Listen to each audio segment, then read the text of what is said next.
Assalamualaikum warahmatullahi wabarakatuh. Salam sehat generasi hebat. Selamat bertemu kembali.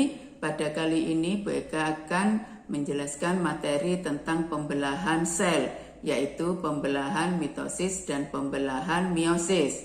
Sebelum kita membahas pembelahan sel, maka kalian harus mengerti dulu apa yang dimaksud dengan sel diploid dan sel yang haploid. Sel diploid seperti pada gambar, sel tersebut punya 6 kromosom, bukan 6 buah tetapi 3 pasang. Sel yang diploid adalah sel yang mempunyai kromosom yang berpasangan. Sedangkan sel yang haploid seperti gambar di sebelahnya, sel tersebut punya 3 kromosom, yaitu 3 buah kromosom. Kromosomnya tidak berpasangan. Maka sel yang haploid adalah sel yang kromosomnya tidak berpasangan. Untuk pertama kali kita akan bahas siklus sel. Siklus sel kita dimulai dari pembelahan sel baik mitosis maupun meiosis, kemudian interfase. Interfasenya ada 3 tahap, G1, S, dan G2. Pada tahap G1, karena setelah membelah, maka pada tahap ini terjadi pertumbuhan sel secara normal dan terjadi duplikasi organel. Pada fase S terjadi sintesa DNA, sintesa protein, dan sentriol. Pada G2 akan menuju ke pembelahan, maka di sini terjadi sintesa mikrotubul, perangkat spindel, dan benang-benang kromatin yang mulai menggulung akan membentuk kromosom. Ya. Macam-macam pembelahan sel ada 3, amitosis, mitosis, dan meiosis. Kita bahas dulu yang amitosis. Ini adalah pembelahan amitosis. Pembelahan sel secara amitosis adalah pembelahan sel yang tidak disertai dengan perubahan pada kromosom. Kalian lihat sel bakteri contohnya akan membelah, maka kromosomnya akan menduplikasi, memanjang, kemudian memisah. Kromosomnya memisah diikuti dengan pembentukan lekukan pada dinding sel menjadi dinding sel baru sehingga terjadi 2 sel anak. Pembelahannya secara langsung. Pembelahan amitosis ini biasanya terjadi pada sel-sel yang uniseluler yang bertujuan untuk melakukan reproduksi. Yang kedua, kita bahas pembelahan mitosis. Kalian lihat pembelahan mitosis. Ini sel induk. Sel induknya punya 4 kromosom. 4 kromosom itu bukan 4 buah tetapi 2 pasang. 2 biru, 2 merah. Ya, karena kromosomnya berpasangan, maka sel ini disebut sel yang diploid. Perhatikan ke tahapnya sampai nanti akhirnya di telofase. Masing-masing anak juga punya 4 kromosom, 2 berwarna merah, 2 berwarna biru. Karena kromosomnya juga berpasangan, maka sel ini juga sel yang diploid, sel yang diploid.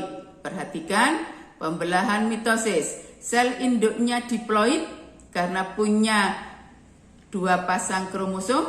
Sel anaknya juga diploid karena juga punya 2 pasang kromosom. Ciri pembelahan mitosis dari 1 sel menghasilkan 2 sel anak baru. Jika induknya diploid, maka sel anaknya juga diploid. Jika induknya haploid, maka sel anaknya juga haploid. Terdiri dari 4 fase: profase, metafase, anafase, telofase. Untuk lebih jelasnya, kita bahas satu persatu. Pertama, profase. Pada saat profase, maka kromatin akan berubah menjadi kromosom. Ini kromosom. Kromosomnya ada 2 pasang, 1 pasang yang panjang, 1 pasang yang pendek. Karena kromosomnya berpasangan tadi, maka ini selnya diploid. Pada profase, maka membran inti akan menghilang. Kromatin berubah jadi kromosom, membran inti akan menghilang. Sentriol akan menuju ke kutub yang berlawanan, kemudian membentuk gelendong pembelahan. Profase. Metafase, fase yang kedua.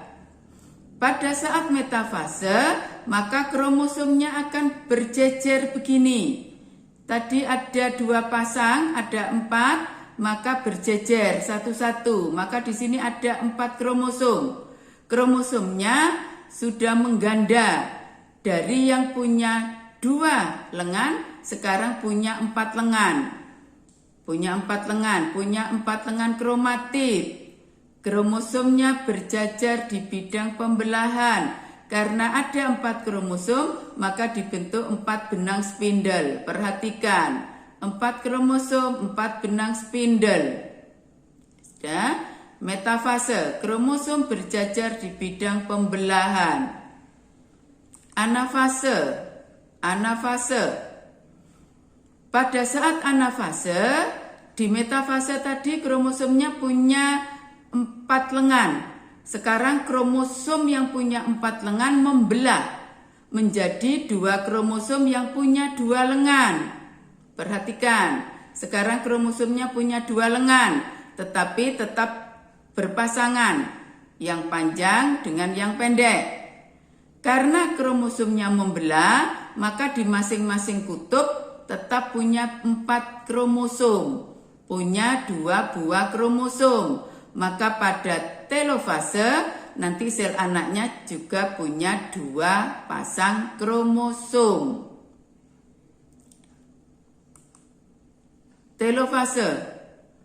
Pada telofase tadi selnya tetap punya 2 pasang kromosom. Nah, maka sel ini adalah sel diploid. Pada telofase maka akan terjadi proses kebalikan dari profase. Pada telofase, kromosom akan berubah jadi kromatin, benang-benang halus sehingga tidak terlihat. Kemudian, membran inti akan terbentuk kembali. Kemudian akan terjadi sitokinesis, pembagian sitoplasma. Setelah itu membran sel akan memisah menjadi 2 sel anak. Sel anaknya tetap sel yang diploid. Itu pembelahan mitosis. Dari 1 sel induk menjadi 2 sel anak. Dari diploid juga menjadi diploid. Tujuan dari pembelahan mitosis adalah untuk proses pertumbuhan dan perbaikan sel. Nah, itu mitosis. Sekarang kita meiosis. Meiosis mempunyai fase yang sama dengan mitosis. Ada profase, ada metafase, ada anafase, ada telofase. Cirinya sama. Bedanya, kalau mitosis terjadi dari 1 tahap, kalau meiosis terdiri dari 2 tahap. Ada meiosis 1 dan ada meiosis 2. Karena terdiri dari 2 tahap, maka dari 1 sel akan menghasilkan 4 sel anak yang baru. Kita perhatikan tiap fasenya. Kita mulai dari profase 1, cirinya sama dengan tadi. Membran inti menghilang, kromatin berubah jadi kromosom. Kromosomnya akan mengganda, menduplikasi sehingga mempunyai 4 lengan. Sentriol ke kutub membentuk benang pembelahan. Pada metafase, pada saat metafase, kromosom homolonya tidak berpisah. Kromosom yang sama tidak berpisah, tetap bergandengan. Ya. Kromosom homolo akan berjajar di bidang pembelahan. Ya. Pada anafase, karena kromosom homolo ada di bidang pembelahan, maka kromosomnya tidak membelah seperti pada mitosis, tetapi kromosom homolonya berpisah. Perhatikan, berpisah. Yang panjang satu ke kutub atas, satu ke kutub bawah. Sehingga masing-masing kutub hanya punya 2 buah kromosom. Bukan satu pasang, tapi 2 buah. Satu panjang, satu pendek. Karena di sini selnya nanti kromosomnya tidak berpasangan, maka selnya adalah sel haploid. Perhatikan telofase 1. Sekarang kromosomnya cuma 2 buah. Satu panjang, satu pendek. Maka telofase 1 sel anaknya bersifat haploid. Dari sel induk yang diploid di profase 1 akan menghasilkan sel anak yang haploid di telofase 1. Ya. Pada telofase 1 berlanjut ke profase 2. Profase 2 sama cirinya, membran inti menghilang, kemudian sentrial menuju kutub. Metafase 2, kromosomnya berjajar. Anafase 2, kromosomnya membelah dari kromosom yang punya 4 lengan menjadi kromosom yang punya 2 lengan. Maka masing-masing kutub nanti tetap punya 2 kromosom, yaitu 2 buah kromosom, kromosom pendek dan kromosom panjang.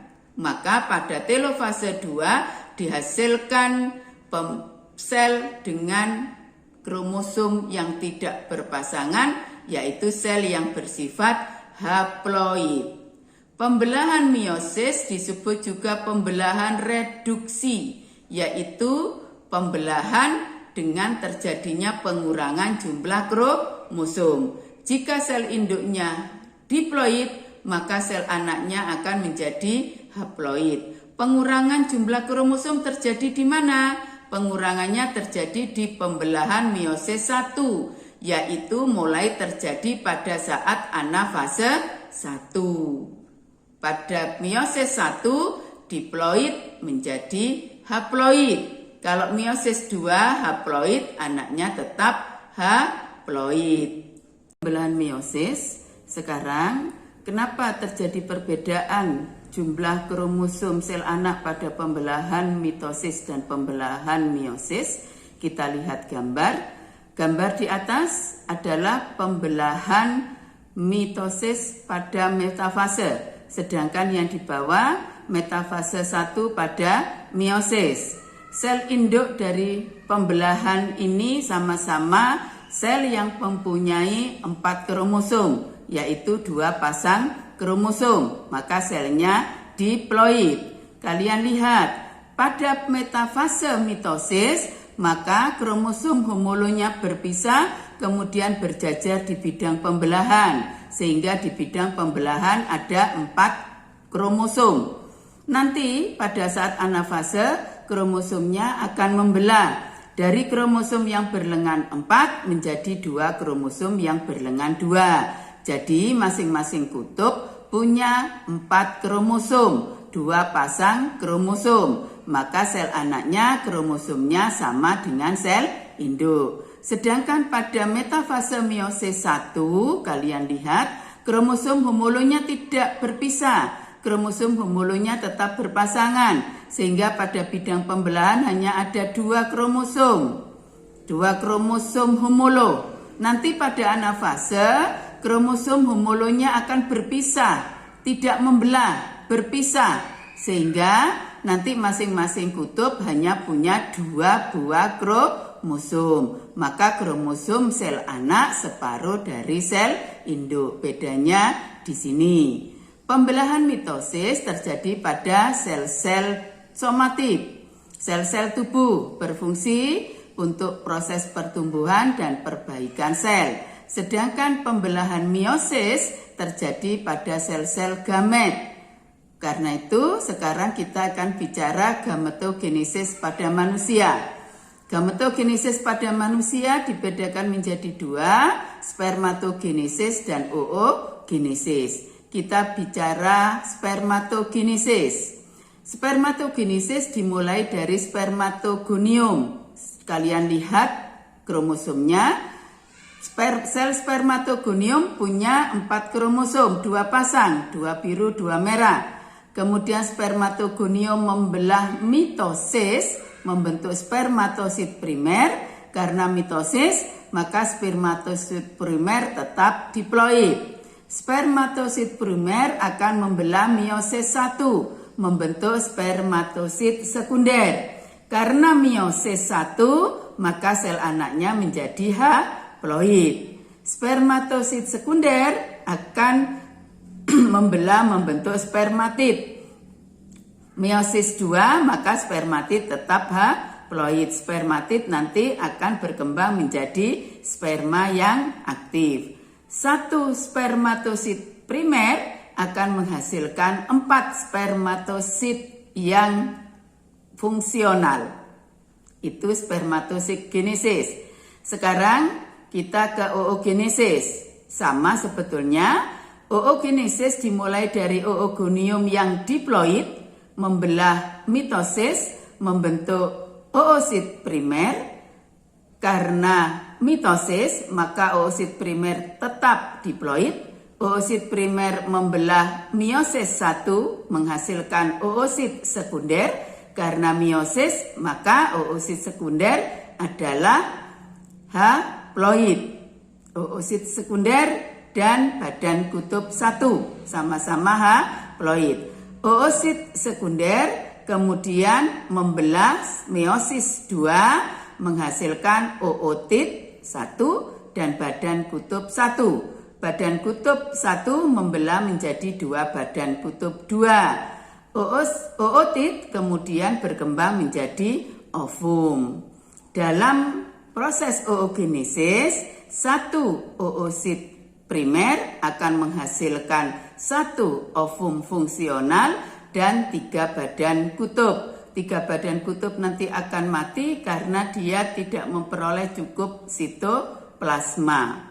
Demikian anak-anak proses pembelahan sel yang telah Bu Eka berikan, Bu Eka share. Jika ada konsep-konsep yang masih belum dimengerti, bisa kalian share di WA Group. Sekian. Wassalamualaikum warahmatullahi wabarakatuh.